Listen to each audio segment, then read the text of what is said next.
Buscaroli. Una nazione in coma, dal 1793, 2 secoli. Minerva Edizioni, 2013. Questo articolo, che tra poco ascolteremo, si occupa di alcuni fatti di cronaca di Genova del 30 giugno 1960. Molto prima dei fatti di Genova del G8 del 2001, i fatti di Genova del 30 giugno 1960 furono una serie di scontri molto violenti, seguiti al corteo che la Camera del Lavoro indisse e fu appoggiato dall'opposizione, dal Partito Comunista Italiano, il 30 giugno 1960 per protestare contro la convocazione a Genova del sesto congresso dell'allora Movimento Sociale Italiano. Il 21 marzo precedente, il 21 marzo del 60, era nato il governo Tambroni dopo la caduta del governo Segni, il governo del democristiano Tambroni, ma sostenuto all'esterno dal Movimento Sociale Italiano. Insomma, si protestava, i comunisti protestavano contro il governo delle destre di destra. Nel 1962, nel luglio, il processo per quei fatti di Genova del 1960. Titolo del quotidiano comunista Stasera del 18 luglio 1962. Sono partiti per il processo cantando gli inni partigiani.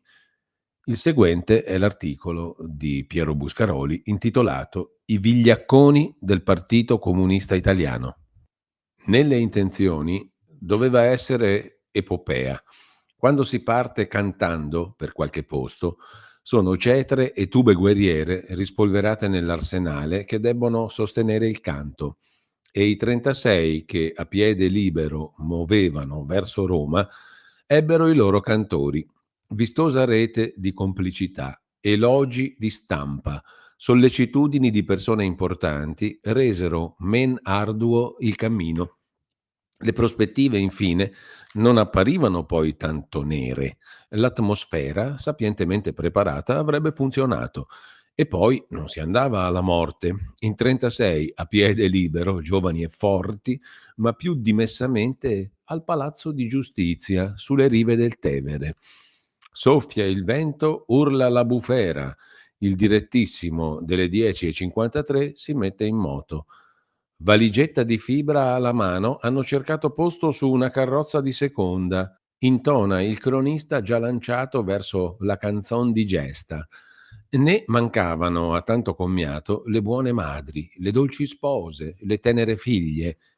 Qualche mamma piangeva, geme il meschino. Ovviamente non si dubita che le mamme genovesi portassero qualche segno particolare impresso sul volto.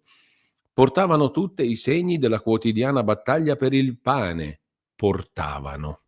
Le signore della smidollata borghesia portino le pellicce, le mamme di Genova portano i segni della lotta, avete capito? Rughe grosse e evidentemente precoci marcavano i loro volti, come un distintivo di classe. Il cronista ha la mano pesante. La qualità della prosa di sinistra non migliora nei tempi, contraddicendo alle leggi dell'evoluzione. Povere mamme precocemente rugose, voi non usate immergervi nei bagni di schiuma candida, non spianate la vizzosa pelle con le mascherine al cetriolo care alla messalina borghese, né piangete frivole lagrimucce per la morte del bassotto Ninì. Voi siete alla stazione, vi portano via il figlio, il vostro sangue, le viscere, tutto. Ve lo mandano a Roma, al processo. Soffia il vento, urla la bufera. Anche le ragazze c'erano alla stazione. Purtroppo le rughe non sono ancora comparse e il colore stenta a venir fuori. Ma tuttavia le ragazze avevano gli occhi umidi, le care figliole, e cercavano di cantare. Come resistere al pathos? Cercavano le poverine. Non si esclude che a furia di provarci qualcuna ci sia anche riuscita. Onore allo sforzo. Soffia il vento, urla la bufera. Ansimando fuggia la vaporiera, che ci sta sempre bene con le sue 36 gioventù a rimorchio, verso Roma e il processo. Rapallo, le 11:41, poi Sestri e giù, verso Forte dei Marmi e Viareggio. Fiotti di canto uscivano dai finestrini, rabbrividirono bionde nordiche, distese seminude nelle spiaggette deserte. Tremarono i vili borghesi a quei ceffi e quel canto che invadeva il pigro silenzio assolato dell'ozio estivo. Roma Eterna li accolse alle 18:10. Mancano cronache, ma qualche madre disoccupata si sarà pur trovata e uno stuolo di ragazze comandate dal partito avrà pur cercato di cantare nella metropoli ottusa e indifferente. Sui bassi fondali degli incidenti preliminari al dibattimento, tuttavia, l'epopea languì. Gli scogli della procedura penale la ridussero misera e esangue, come un pesce morto. I 36 eroi si buttarono a Santa Nega, come si diceva una volta nel gergo giudiziario.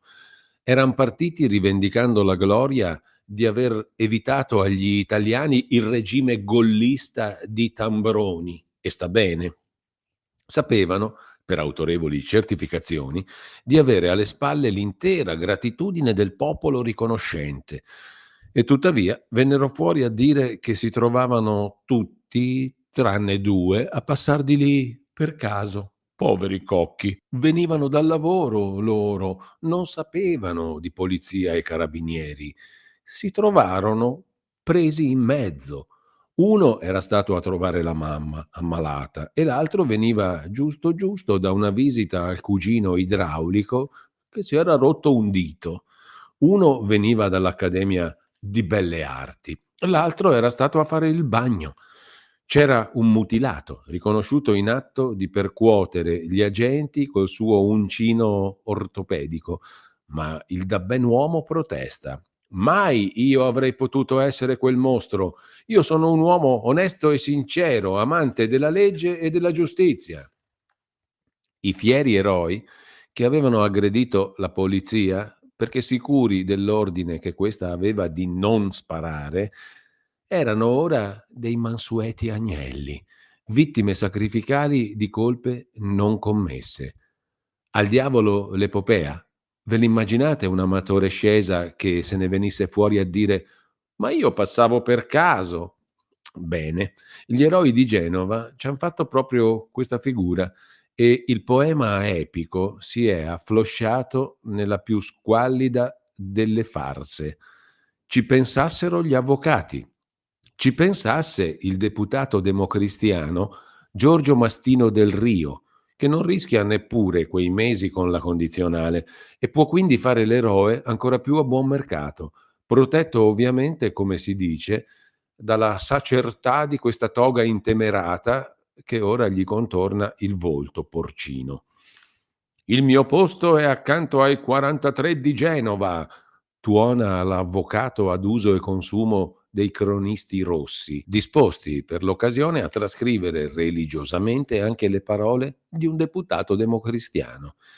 Il mio amico Taviani mi parla spesso di Genova e delle sue lotte contro la tirannia. Ma che strani discorsi fanno questi democristiani. E noi che credevamo sapessero parlare soltanto di quattrini.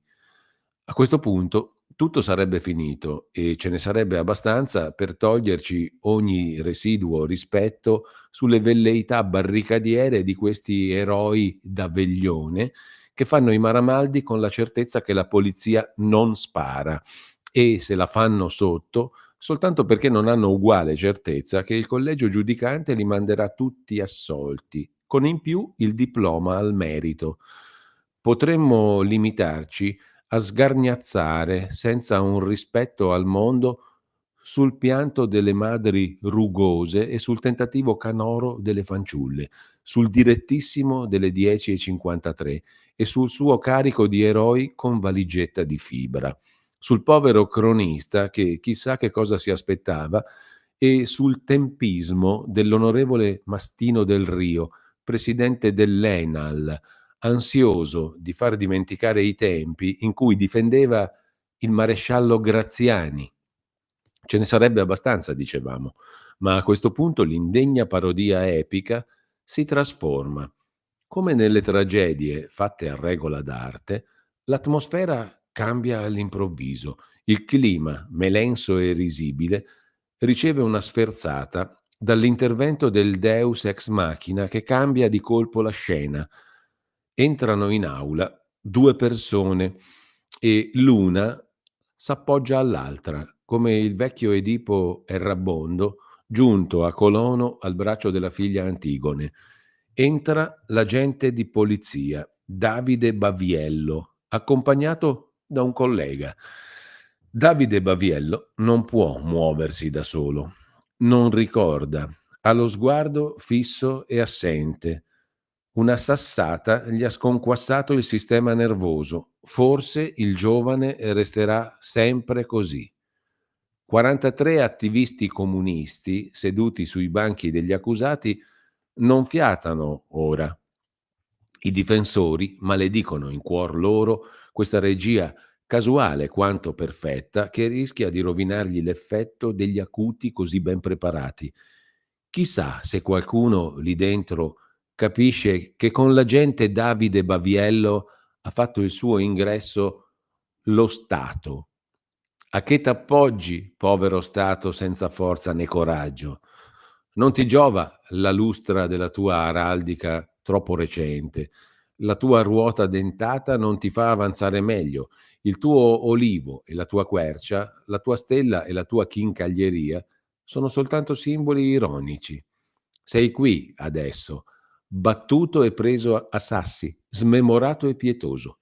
Le tue armi, che tanto scintillano alle sfilate dei 2 giugno, son buone soltanto per fare i presentatarma all'arcivescovo e al signor prefetto, ma al momento buono diventano come le spade di latta delle comparse d'opera, che luccicano sotto i riflettori ma non feriscono nessuno. Il tuo braccio, direbbe Machiavelli, è carico d'armi, ma il tuo cuore è disarmato perché non ha il coraggio di colpire i nemici e la canaglia, coi suoi larghi sederi spiaccicati sui banchi, se la ride di te che hai mandato i tuoi uomini in piazza coi fucili ma senza le cartucce, con la caricatura della forza, senza la volontà, il coraggio, la determinazione di far rispettare la legge. Tutto il resto è soltanto conseguenza. Tutte le capitolazioni, tutte le vergogne che son venute dopo sono soltanto conseguenze di quella viltà. Non si tratta d'un corso irresistibile della storia. Non c'è un popolo su quei banchi. Non ci sono coscienze, non c'è coraggio neppure lì. Sono 2 viltà che si fronteggiano, 2 viltà diverse ma concorrenti allo stesso fine, alla stessa catastrofe. Piero Buscaroli, Una nazione in coma dal 1793, 2 secoli. Minerva Edizioni, 2013. Misera giovinezza di un misero stato.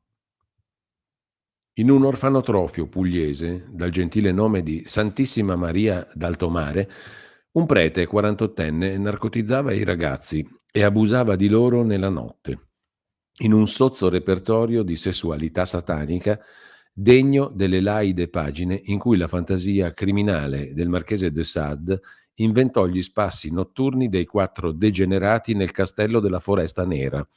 La denuncia, la chiusura dell'istituto, lo sbandamento dei piccoli ospiti, tra famiglie inabili a mantenerli e altri istituti dove la Via Crucis può ricominciare, l'arresto del sodomita in sottana, hanno riproposto il vecchio discorso sull'infanzia abbandonata.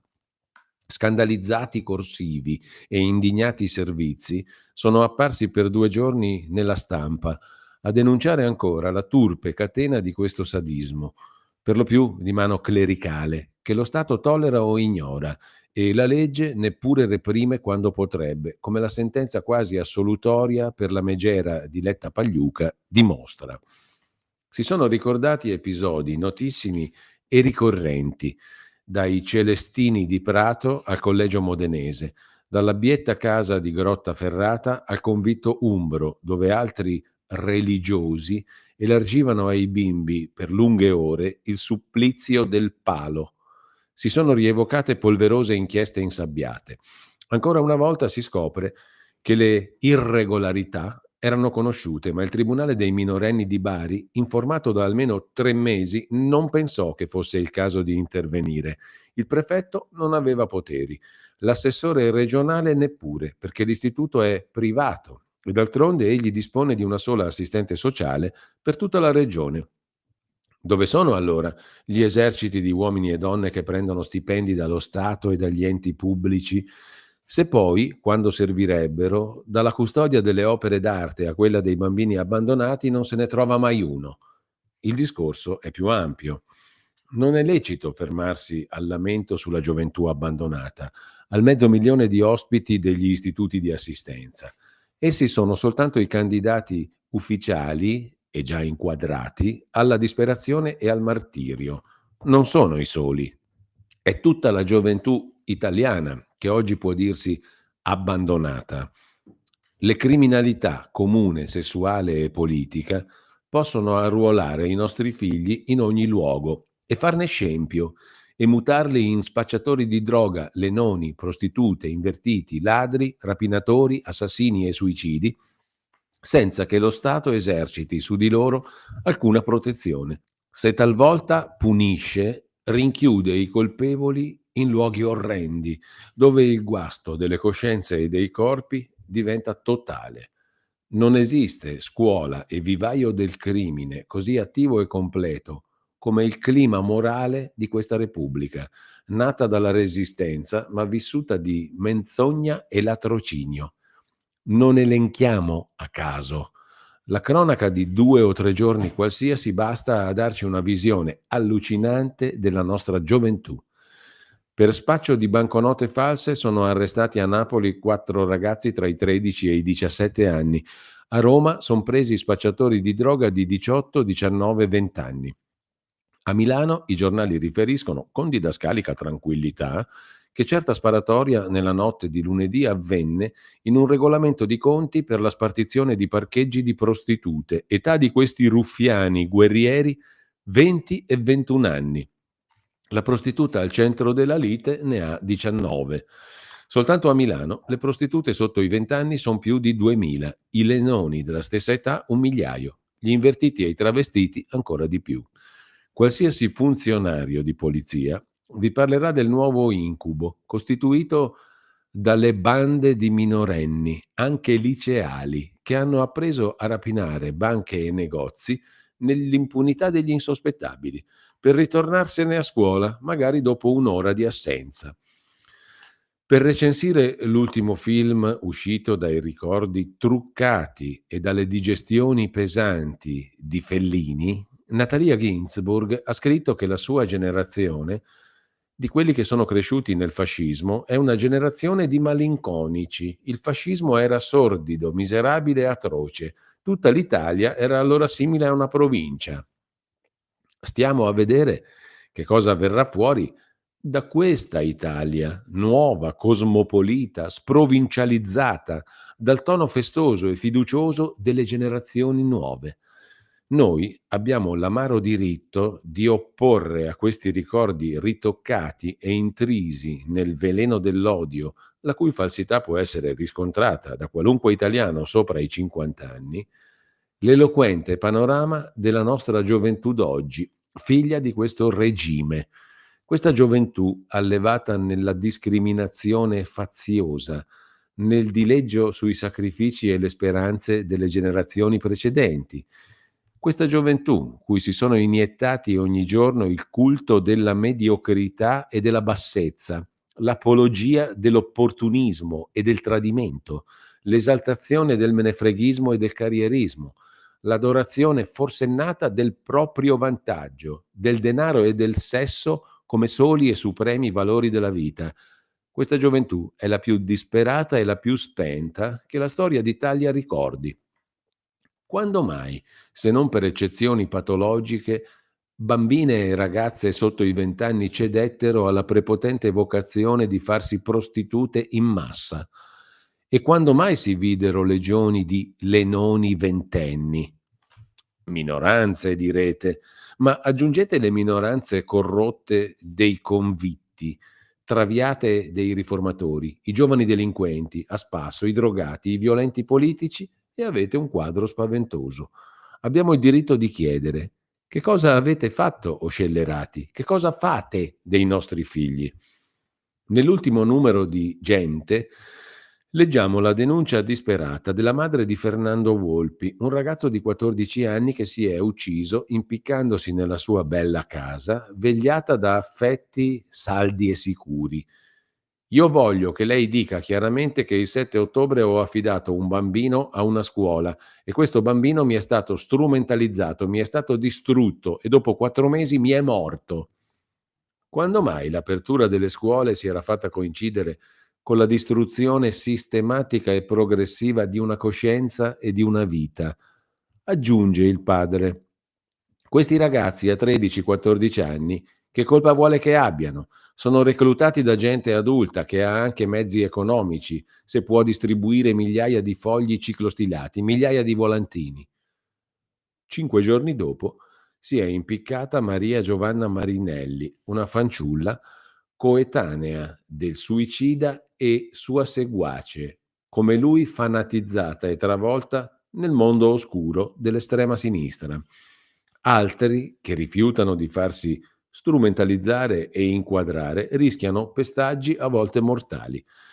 L'altro ieri a Milano 2 ragazzi, diciottenni, sono stati colpiti con spranghe e catene. Uno studente di 20 anni fu picchiato a sangue da una ventina di sconosciuti che lo avrebbero scambiato per un neofascista, supposizione che giustifica qualsiasi licenza.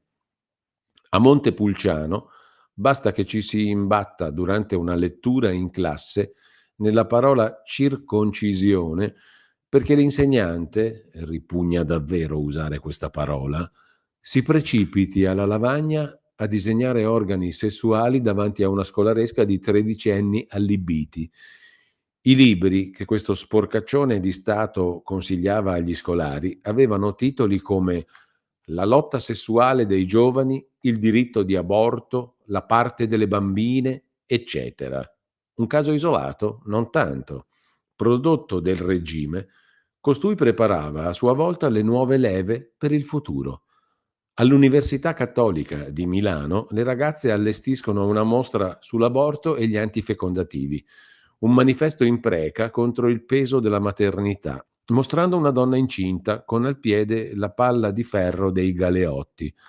Una studentessa annuncia che le ragazze della Cattolica abortiscono molto di più di quelle della statale, aggiungendo che questo è il sintomo della disperazione totale. Dicono niente queste storie alla signora Ginsburg? Nelle università milanesi impera da 6 anni un mascalzone squilibrato che vi ha stabilito la dittatura di una feccia di violenti contro cui nulla ha tentato lo Stato. Il figuro si è guadagnato perfino una bieca popolarità e la qualifica di leader da parte della stampa borghese ammirata.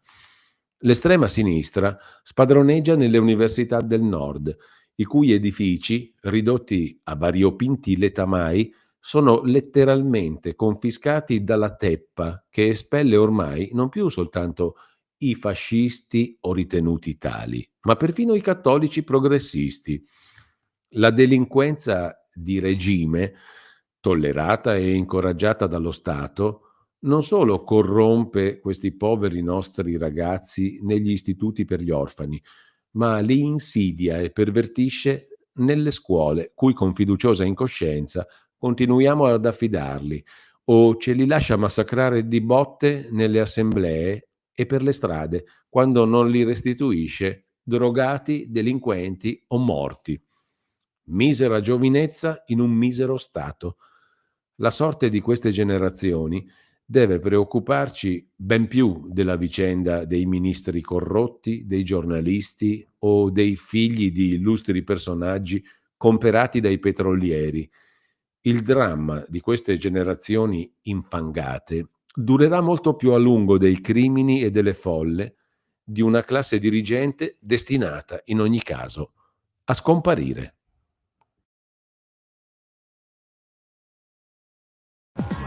Avete ascoltato Auto da Fè.